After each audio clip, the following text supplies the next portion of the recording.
Hi everyone, welcome back to my channel. तो आज के इस वीडियो में जैसे कि मैंने एक पोस्ट डाला था, मैं आपको बताऊंगी last year IBPS PO pre में मेरा कितना स्कोर आया था। तो मैं वही आपके साथ शेयर करने जा रही हूँ। तो चलिए सबसे पहले मैं आपको बता देती हूँ, जो मेरा एग्ज़ाम है वो था मेरा वो था मेरा 4 दिसंबर को था। और जो मेरी शिफ्ट थी ये लास्ट शिफ्ट थी। और अब मैं आपको बताती हूँ मेरा इंग्लिश में कितना स्कोर आया था। मेरा इंग्लिश में स्कोर आया था 16.25 और इंग्लिश में मैंने 20 में ही अटैम्प्ट किए थे, 21 22 ऐसे ही कुछ रहा होगा। क्वांट में मेरे आए 12.50 और मेरे क्वांट में मैंने अटैम्प्ट किए थे 15। रीजनिंग में मेरा स्कोर आया 23.75 और मैंने रीजनिंग में जहाँ तक मुझे याद है 21 अटैम्प्ट किए थे, मुझे अच्छे से याद है। और जो मेरे अटैम्प्ट थे वो 60s में थे, 61 62 ऐसे ही कुछ था। और जो मेरा स्कोर आया है ये आया है 52.50। और जो कट ऑफ थी EWS कैटेगरी की वो गई थी 50.50। तो आप देख सकते हो स्कोर है 52.50 क्यों। और मेरे जो अटैम्प्ट थे वो भी कम ही थे, 61 62। अब मैं आपको बता देती हूँ। आप लोग पता नहीं, शायद आप लोगों को ये चीज़ थोड़ी सी वैसी लगेगी कि मैं हमेशा यही क्यों कहती हूँ, क्योंकि वाकई में हुआ था यार। जिस दिन मेरा एग्ज़ाम था ये लास्ट शिफ्ट थी और वो शिफ्ट वाकई में टफ़ थी। ठीक है, अगर किसी का हुआ हो शिफ्ट में तो उसको याद होगा। तो क्वांट में मतलब बहुत कम बच्चे हैं जिन्होंने 15 16 से ज़्यादा अटेम्प्ट किया होगा। बहुत ही धुरंधर होंगे जिन्होंने ज़्यादा किया होगा, लेकिन 15 16 ऐसे ही सबका क्वांट में सुनने को आ रहा था। क्योंकि बहुत लेंदी थी, DI बहुत लेंदी थी। इवन जो सीरीज़ आ रखी थी वो भी बहुत लेंदी थी, कुछ तो हुई ही नहीं। मुझसे तो 2 ही हुई थी अच्छे से। मुझे क्वांट सेक्शन का सब कुछ अच्छे से याद है, जैसे कि मैं कल ही देकर आई हूँ। तो ऐसा कुछ सीन था। और अब मैं ये भी क्लियर कर देती हूँ, जब मैंने ये एग्ज़ाम दिया था तो मतलब मेरे को ऐसा लग रहा था कि अब 100% नहीं क्लियर होने वाला, क्योंकि IBPS PO प्री की कट ऑफ कभी भी इतनी कम नहीं गई थी। मतलब 55, जब मुझे अच्छे से याद है 2019 में जब मैंने फ़र्स्ट टाइम दिया था तो उस समय जो कट ऑफ थी वो 56 ऐसी ही कुछ थी। और जहाँ तक डे बाय डे जैसे कंपटीशन इंक्रीज़ हो रहा है, तो फिर लास्ट ईयर मुझे लगा था कि मतलब अटैम्प्ट इतने कम है, इंग्लिश में एक्यूरेसी नहीं है, तो होने के चांसेस तो है ही नहीं। तो मतलब एकदम मैंने इस चीज़ को क्लियर कर लिया था कि IBPS PO प्री क्लियर नहीं होने वाला। IBPS क्लर्क पे फोकस करती हूँ।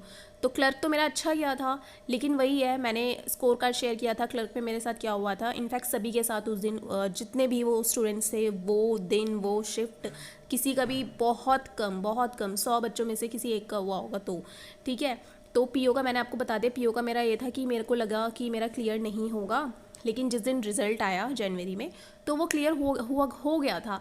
तो मैं आपको थोड़ी सी चीज़ यहाँ पर बताना चाहती हूँ कि रीजनिंग में मैंने जैसे आपको बताया कि मेरे अटैम्प्ट कम थे, तो रीजनिंग में मुझे थोड़ा सा इंक्रीज़ होके दिया है नॉर्मलाइजेशन में, क्योंकि शिफ्ट टफ थी। बाकी में तो मुझे लग नहीं रहा कि इतना ज़्यादा उन्होंने दिया, क्योंकि इंग्लिश में एक्यूरेसी नहीं थी। तो इंग्लिश में मेरे इससे ज़्यादा कम तो नहीं आ सकते, 16.25 से लेस क्या आएगा। तो जहाँ तक मुझे लगा कि मतलब IBPS ने थोड़ा सा नॉर्मलाइज़ किया होगा, तो उस वजह से वो क्लियर हो गया। तो इस बार थोड़ा सा जो IBPS का नॉर्मलाइजेशन था वो मेरे फेवर में था, तो क्लियर हो गया था। तो फिर उसके बाद मैंने डिस्क्रिप्टिव राइटिंग की तैयारी की थी और मेंस की तैयारी की थी। वो मैं आपको तब बताऊंगी जब हम IBPS PO मेंस के लिए तैयारी करने लेंगे, कैसे क्या किया था। डिस्क्रिप्टिव के लिए मैंने क्या किया था, मेंस के मॉक टेस्ट में हफ्ते में कितनी बार दिया करती थी, वो सब मैं आपको बताऊंगी। तो ये था मेरा प्री का मैंने आपको बता दिया स्कोर कार्ड जो था। और कमेंट सेक्शन में आप लोग मुझे ज़रूर बताना जिसका इस डेट को था 4 दिसंबर को 4 शिफ्ट में, तो आप लोग अपना स्कोर बता देना। आई नो 1 साल हो गया है, याद तो शायद ही होगा किसी को, बट जो सबसे गंदा वाला जो पेपर होता है उसकी याद सबको रहती है। तो ये मेरा सबसे वही था, सबसे बेकार वाला।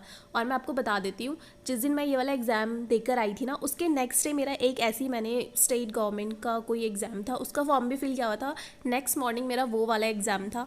तो ये देने के बाद मैं सीधे फिर अपनी फ्रेंड के घर गई, वहाँ से मैंने वो वाला एग्ज़ाम दिया, क्योंकि मेरे को था यार ये तो सड़ा हुआ चला गया, अब चलो दूसरा वाला दे लेती हूँ, क्या पता वो अच्छा चला जाए। हालांकि उसके लिए भी पढ़ा था मैंने, बट उसके रिज़ल्ट आया ही नहीं अभी तक। स्टेट के एग्ज़ाम्स तो ऐसे ही होते हैं।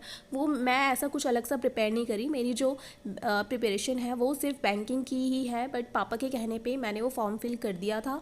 उसके लिए मैंने एक बुक भी ख़रीदी थी, तो थोड़ा सा 1 घंटा मतलब मैं उसे पढ़ लेती थी उस वाली बुक को, कि चलो कोई बात नहीं, एक तरीके से जनरल नॉलेज ही अच्छा हो रहा है, तो मैं उस बेसिस पे उसे पढ़ती थी।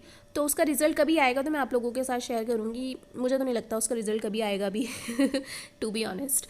तो चलो फिर, अगर कोई फ़र्स्ट टाइम मेरे चैनल पर आया है तो चैनल को आप लोग सब्सक्राइब ज़रूर कर देना, क्योंकि मैं इस चैनल पर यही वीडियोस डालती रहती हूँ। जो भी मॉक्स देती हूँ उसमें कितना स्कोर आया है, क्या मेरी परसेंटाइल है, कितना इम्प्रूवमेंट हो रहा है, मैं क्या पढ़ रही हूँ, और जो भी कुछ मैं बताती हूँ ना, ये मेरा खुद का एक्सपीरियंस होता है। मैं आप लोगों को ज़बरदस्ती नहीं करती कि आप लोग ये चीज़ें भी करो।